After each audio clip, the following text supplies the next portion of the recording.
How things in Montana? How cold's it been? Cold? It's not as cold as a lot of the Midwest. Yeah. North Dakota got colder than we did for sure. Yeah, and I mean it's been cold, but Well, we were negative 100 in New Hampshire. So. well, yeah, was With it wind chill. negative 200 or something like that on top of Mount Washington? It was ridiculous. Hi, Tyler from Interfidelity here at the Consumer Electronics Show 2018. I'm here with Wally Kilgore in the Sennheiser booth. And we're taking a look at the new HD800 or 820, which is their closed headphone.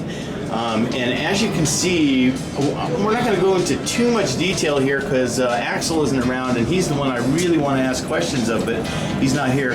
But as you can see, this glass surface is convex. It does dip inwards.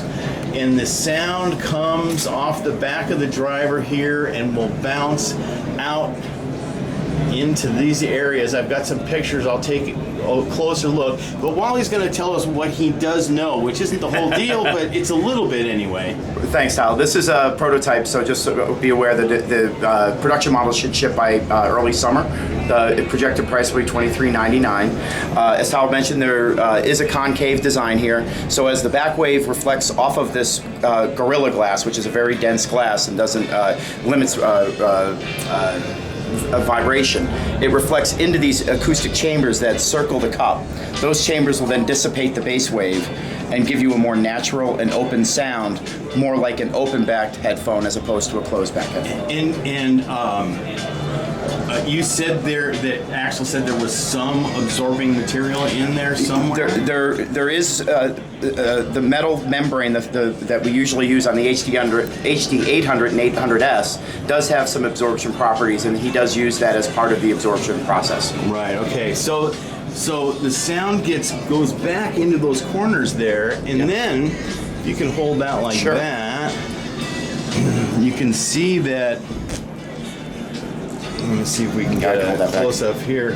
You can see that here is the mesh that's down in the bottom of those chambers that comes out behind the ear cushion. So it's very likely, it seems to me, that sound gets shoved into the side there and the pressure is relieved because there is still space. It's open into the ear chamber, but it has to kind of go through a labyrinth there and also has to get passed through this mesh material which has some acoustic properties, and it comes out behind the cushion. So it's I wouldn't call it a real direct path back into the ear cup. I did have a listen. They sound I didn't hear the strident peak of the original HD800 in it. The tuning is not complete on this from what I understand. They sounded very clean though, and very clean and precise. They did sound a little bit bass light to me. But again, there's no telling now what it's going to look like in the end. Other than to say, of course, it's a beautiful headphone, and thanks, Wally. Thank you, Tom. Good to see you again. Good to see you too, man. All right, we'll see you guys at the next booth.